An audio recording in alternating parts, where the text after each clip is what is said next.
Hi, I'm Neely Nathan. You're watching my series on how to make your own spa products at home for the holidays.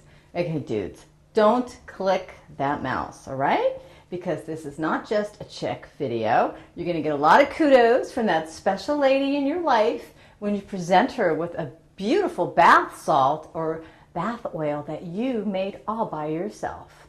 Okay? It's going to delight her and it's going to delight you as well. So stay with me.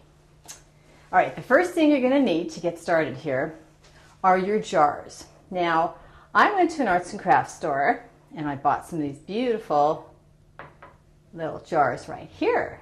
But you can use an ordinary jelly or mayonnaise jar, that's fine. Just make sure that you clean it and it's nice and dry before we get started.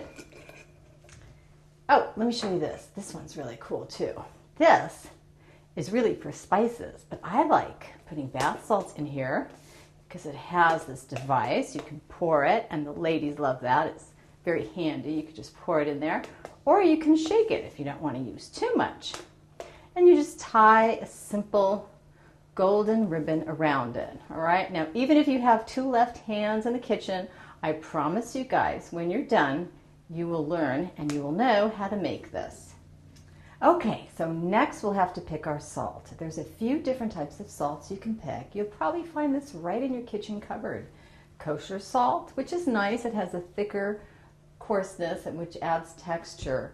Also, rock salt is really cool to get. It looks really good in the jars. Or your ordinary sea salt. And if you can find some Epsom salt, that is excellent. It has therapeutic properties in it for tired and sore muscles. But I'm going to use sea salt for this demonstration. So what you do is you simply pour the salt into the jar, like so.